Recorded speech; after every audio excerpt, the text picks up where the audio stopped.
the music department of KPFK in Los Angeles. I'm sitting here talking with Frank Zappa, composer, and Frank, welcome to KPFK. Why, thank you very much.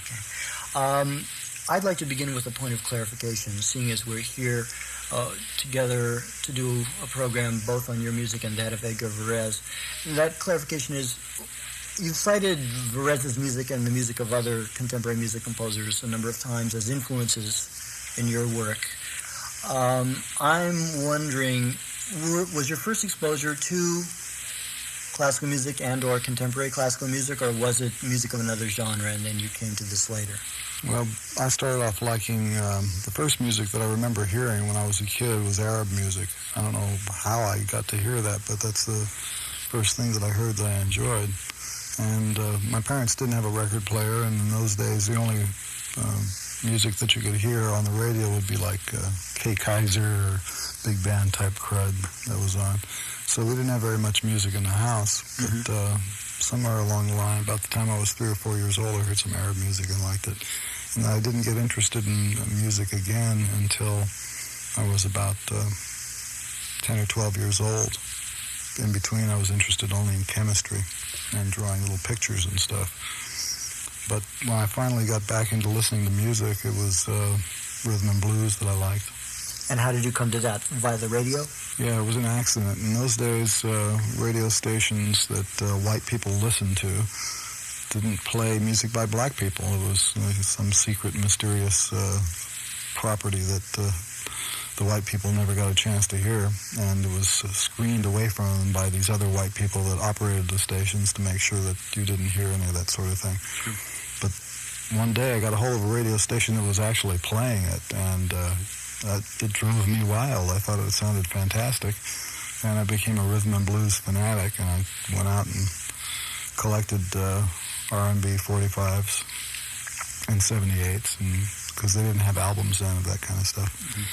And somewhere along the line, you might have seen the thing that I wrote for Stereo Review when I told about how I found out about Varese's music. It was because of an article in this magazine about Sam Goody, saying how Sam Goody was a fantastic merchandiser. He could sell anything. He could even sell this ugly record called Ionizations, which was nothing but drums and stuff banging around, and the article made the record sound like this most disgusting piece of poop ever put on vinyl.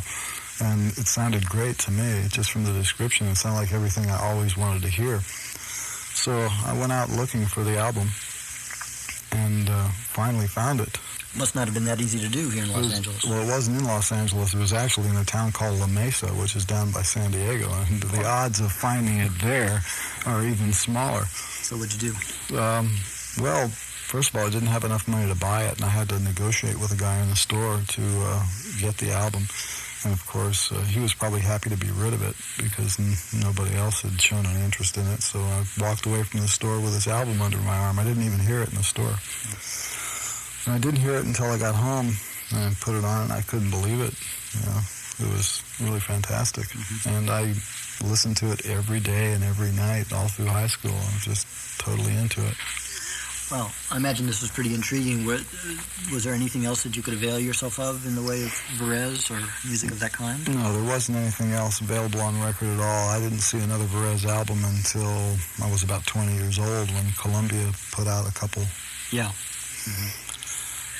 And I thought, well, if this is modern music, because that's what it said on the liner notes, I didn't understand anything about the technical schmeeze that goes along with that stuff. I could barely understand what was being discussed in the liner notes, but it said that it was, something about avant-garde or whatever. What were you able to find around this period? I found a really cheezoid recording on Camden by the Worldwide Symphony Orchestra of The Rite of Spring. Ah, yes. And I really enjoyed that. What were you able to, at that point, investigate the works of Stravinsky? Were you looking in books or anything like that in parallel with listening to the music? I wasn't much of a library kind of a guy then, but eventually I started going to the library looking for books regarding the lives of the composers and technical books that would show what was going on, and also scores so you could see what the notes were all about. And so that was my musical education. I listened to records and went to the library. Actually, even went out and bought a few books one time. And so then, how did you reconcile the influence of R&B with that of the music of Varese and Webern and the Rite of Spring? Well, it's very simple. Good music, if you're a composer and you're writing what you mean, and you're writing who you are, and the stuff that you're doing is honest. It's very easy to think of rhythm and blues as it was in those days in the same terms as the compositions of Webern and Varese and Stravinsky, because I felt the same honesty was in both of the musics. And I didn't make any differentiation according to this one gets the certification of the academic community as being suave, while this other stuff over here is thought of as dog do. Yeah. You know, to me, it was all the same thing. It was good music, and it got to the point.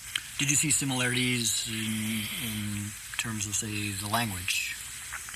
Well, let's put it this way. Rhythm and blues at that time had an attitude to it, an audio attitude. And you could hear it in the tone of voice of the people who were singing it. Yeah. And you can hear it in the style of the saxophone timbre, the way the sleazoid kind of technique that was employed to just get that one attitude across. And I would hear that attitude in Varese's music, too. You know, that same you're not going to mess with me kind of attitude.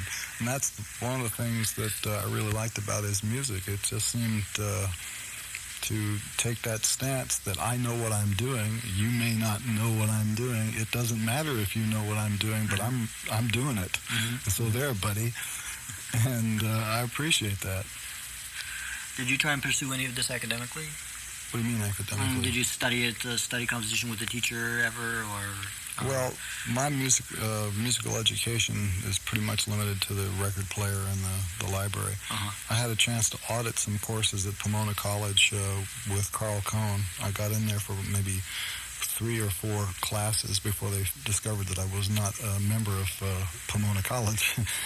I don't know how mere oversight.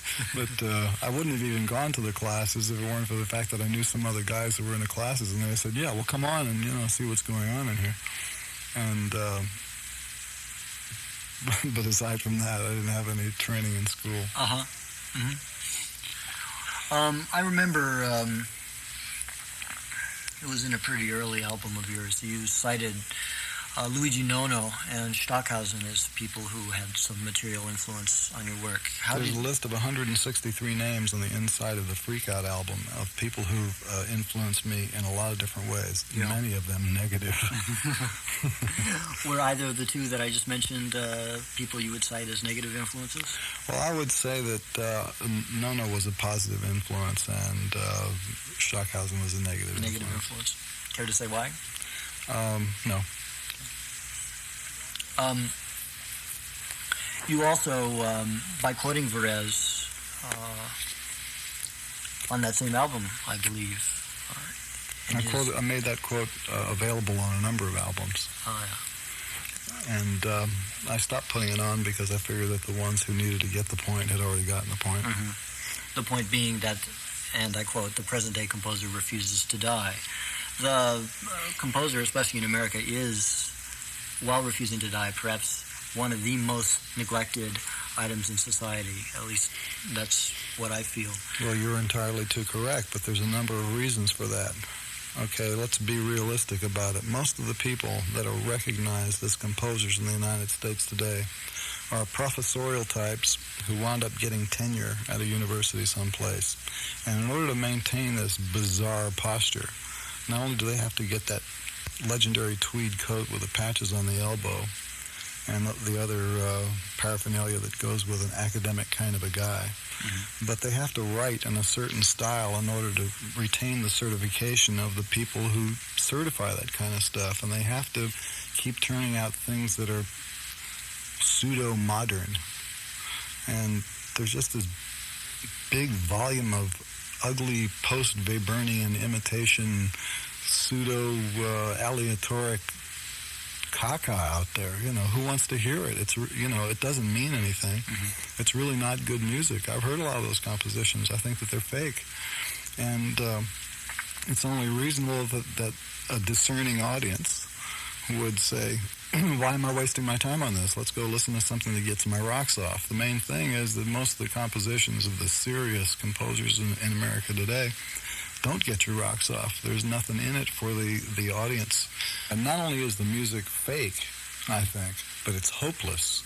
Hopeless in the sense of... It conveys well, yes, but also it conveys the hopelessness of the situation that the composer finds himself in, because there's not that much really large orchestra music being written anymore because orchestras won't play it, okay? And so consequently, you have all these little chamber music things, and it sounds cheap, you know. The smaller instrumentation sounds cheap, and then the composers think of quote modern things to do with small groups of people, and they wind up making a series of ugly noises that don't say anything. Yeah. And then the guys that allow the musicians to or instruct the musicians to improvise, thereby relinquishing the right to be called a composer anymore without making the decision of what goes where and constructing the designing the musical architecture for the piece. You know, you may crave aleatoric music. I think it's a waste of time because there's so few good improvisers in the so-called serious music world. There's not that many people who can really sit down and improvise. But is that the fault of the composer? It's the fault of the composer for asking for it, you know, and inflicting that kind of crud on the public, you know, and then he has to act like, yeah, that's the way it really is, you know. Sure, that's what I want. That's what I want to hear. I want to hear those people making those ugly noises. That's my composition. They're playing it, you know. And then that way he keeps his job at the college, and then he infects future generations of composers with the same stupidity and the same hopelessness. I think the bottom line is, going to write music, write it. Don't leave it to a musician. The musician's job is the same as the job of a carpenter or a plumber or an electrician. He puts the building together. Yeah. Well, how then, I mean, given the way things are structured in America, it's pretty difficult for a composer to survive outside of the academy. And I agree with you absolutely that the academy is absolutely... It's poot. It's, perhaps I wouldn't put it quite that way, but I think we agree. I would. The academy is poot. Let's face it. All right. Then, I mean, how do you break out of this circle? Because with the academy being poot and composers writing poot music as a consequence, and really having no other recourse. Not writing poot music, writing poot, period. Having no other recourse? Okay, here's what their recourse should be. If you're a guy who writes poot, give up. Don't go around telling people you're a composer, you know. You're not a composer, you're a pootmeister. Well, let's say... Just go get a job as, you know, do something honest. That's what's wrong with it. It's not honest. It's, you know, it's fake. Well, but it seems to me that the circumstances of the composer do a lot to destroy the music, and that's maybe more of the problem. It's not that there aren't any number of talented people out there, but the circumstances living in America, you can't work as a composer. You have to either work as a teacher or write films for Hollywood, scores for Hollywood films, or maybe you'll be lucky and or TV or jingles. Okay, yeah. In any event, you have very little precious time to write music and develop those skills. And certainly, if you do have sincere ideas of expression for an orchestra, you certainly have virtually no possibility of ever hearing them. Of course, the composer writes hopeless music in America because the situation for the composer is a hopeless one.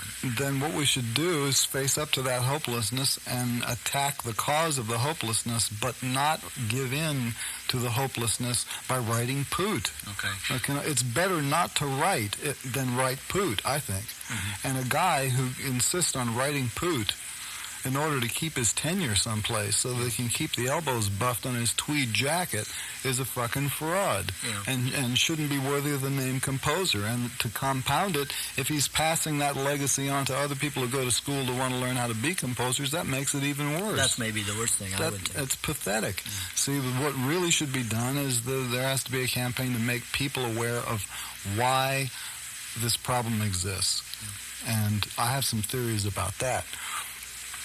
And maybe I should say those before I say anything else. One of the reasons why things are so dire is because Americans don't care about composition. Right. It means nothing to their lifestyle. It is not one of the things that they crave as something that provides enjoyment for them. Americans would rather jog than go to a symphony concert because they tell themselves that by jogging, I'm improving myself and I'll be a cool, good-looking guy or gal after I run around in my jogging garments. And if I go to a concert or if I support composition, what does that get me? It doesn't get me anything. Besides that, if they try it once and go to one of those events featuring the poot of the intellectual guys who are pooting it forth, then they're convinced. They'll never go back. And that's another good reason why poot should be forbidden. Well, but that assumes that people only have a problem with poot, and the fact of the matter is that people have problems with contemporary music that we probably would both agree is not poot. Well, I don't think that they have as many problems with that as they do with the poot. If you go to a concert of The Rite of Spring, would you agree that that's a pretty nice composition? I agree, and I'm sure you agree. A lot of people walked out during Bluebeard's Castle, for Christ's sake, at the Los Angeles Philharmonic. Yeah, okay. Well, that's to me that is not in the same category as The Rite of Spring. Okay, but I wouldn't call it poot, but I don't think that it's a great composition. Right. Well, people have a lot of trouble with Bartók, and people have a lot of trouble with Stravinsky too. All right, but they don't have as much trouble listening to that as they do listening to, let's say, a 6-hour phase composition. You know, looping 3 notes that goes on until you've mantraed yourself into a frenzy. Yeah, but that's not the product of the Academy either. Yeah? Do you think so? It's another branch, you know. Whenever a whole bunch of people do the same thing, you got another Academy going. And there's a lot of phase composers writing, you know, Lupo-Rama syndrome. It's like the disco music of the classical world. Well, anyhow, the point is that composition is neglected and the composer is not supported, it seems to me. The American composer has no support from anywhere really except... But he never did. He never did. In America. He never did in America, no. Yeah. Okay, so the thing to do, if you want to change that, the people that need to help in the changing of things is the audience who buys tickets and the audience who buys records. Because most of the people, whether they're writing poot or whatever, neglect the audience. They don't think about how is this going to be perceived by a person who listens to it. Yeah. You know, there is no regard for the stamina, the listening stamina, the interest span, or the desires of the people who will eventually buy a ticket or buy a record. And if you forget about the audience, you deserve to fade away into the distance because the audience is the thing that matters. You know, what we're talking about now is not just appealing to an audience, but trying to create a situation wherein the work of composers is valued as something useful in a contemporary society. Okay. And the means to change that are available now where they weren't then. The record industry is so much bigger, there's more mass media, and there's more musicians, and there's more musicians who can play. Yeah. In those days, just to get a performance, an accurate performance of Webern's music or Varese's music was very difficult because the musicians themselves, the people who converted what was on the paper into audio sound patterns, weren't equipped to handle it. They didn't understand it.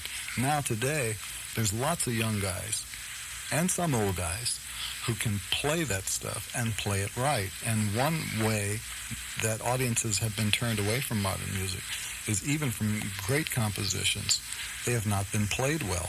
Why do you think the situation is different here and always has been different here as opposed to Europe, say?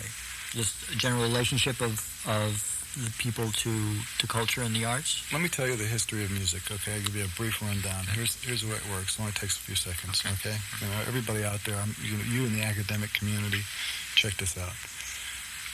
From the time that it was discovered that a person could make things, make noises that other people would think of as music, it was also discovered that it could be written down, and therefore the composer was invented.